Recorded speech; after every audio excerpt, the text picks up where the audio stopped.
Major Sinha গাড়ি থেকে নিরস্ত্র অবস্থায় নেমে দুই হাত উঁচু করে দাঁড়িয়েছিলেন। এই সাক্ষী এত লোক বাদ দিয়ে কেন লিয়াকত আর প্রদীপের নাম পড়ল? সমস্ত সাক্ষীর আনবিটেবল। আমার কাছে এই সন্ত্রাসী আসামি খুনিরা মুখ্য নয়, মুখ্য হলো ভিকটিম। এ মামলায় আজকে ক্লোজিং আর্গুমেন্ট ছিল রাষ্ট্রপক্ষের। সেখানে আমি যে প্রথমেই বলেছি আসামি পক্ষের একটা অ্যালিবাই আছে। অ্যালিবাইটা হলো আমরা তাকে সে চোরাচালানের সাথে জড়িত ছিল, আমাকে গুলি করতে গেছে, সেই কারণে আত্মরক্ষার্থে এটা করেছি। আমি বলেছি যে আত্মরক্ষার্থের অধিকার যেটা আইনে বলা আছে সেখানে আরেকটা জিনিস বলা আছে, ডক্ট্রিন অফ প্রপোর্শনালিটি। ধরেন আপনাকে একজন লাঠি দিয়ে মারতে আসলো, আপনি তাকে চাকু দিয়ে খুন করতে পারবেন না।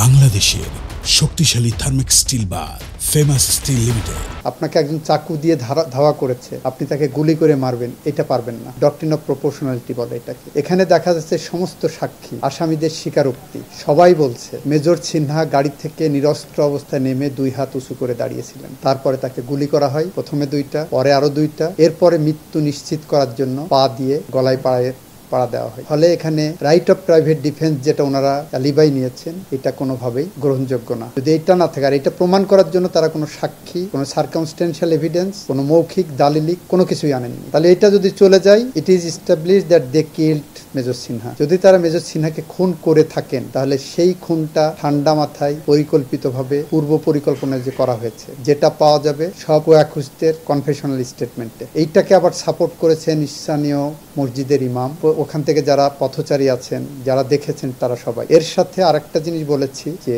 PW2 যাকে সাফায়েত, যাকে মেজর সিনহার সাথে ছিলেন গাড়িতে, সে যে সাক্ষীটা দিয়েছে 164 যেমন এসেছে, অন্য সাক্ষীরাও যে কথাগুলো যেভাবে বলেছে তার সাক্ষী ওইভাবে করবোরেটিভ হয়েছে। এই সাক্ষী এত লোক বাদ দিয়ে কেন লিয়াকত আর প্রদীপের নাম পড়লো, কেন এই আসামিদের নাম পড়লো, সেই জায়গাটা কিন্তু ওনারা বলতে পারেননি রাষ্ট্রপক্ষ থেকে। তাদের সাথে শত্রুতার জায়গাটা কি সেইটা বলতে যে বলেছিলাম যে এক সময় বাংলাদেশে প্রচলিত আইন ছিল অষ্ট মামলায় পুলিশ সাক্ষী বিশ্বাস করা হতো না, দারোগার সাক্ষী বিশ্বাসযোগ্য না। প্রথমবারের মতো মকিম্বা গাজীর মামলায় হাসান আমিন সাহেব নতুন জুরিসপ্রুডেন্স রচনা করলেন। উনি বললেন পুলিশ সাক্ষী কেন বিশ্বাসযোগ্য হবে না, পুলিশের সাথে এর শত্রুতাটা কি সেটা আসামিকে প্রমাণ করতে হবে।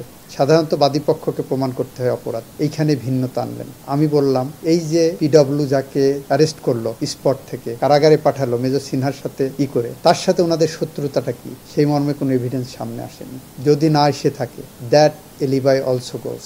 আর সার্কামস্টেন্সিয়াল এভিডেন্স বলছে সমস্ত সাক্ষীর আনবিটেবল।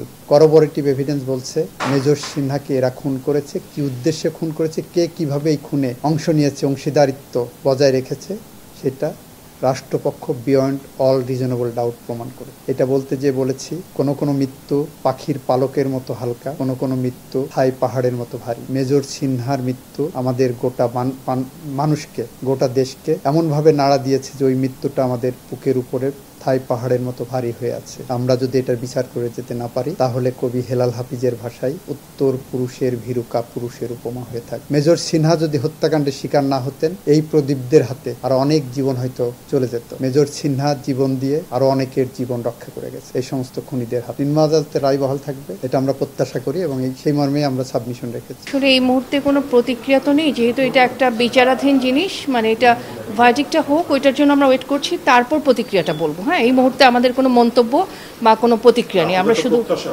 প্রত্যাশা তো অবশ্যই, সেটা তো প্রথম থেকেই ছিল প্রত্যাশা, যে দৃষ্টান্তমূলক শাস্তি যেটা হয়েছে সেই রায়টা বহাল থাকবে আমরা আশা করছি, এবং সেটা কার্যকর হবে দ্রুত। এটাই পরবর্তীতে আমরা পরবর্তী প্রতিক্রিয়া জানাবো, ভার্ডিক্টটা যখন হবে তারপরে ইনশাল্লাহ। ঠিক আছে, ধন্যবাদ।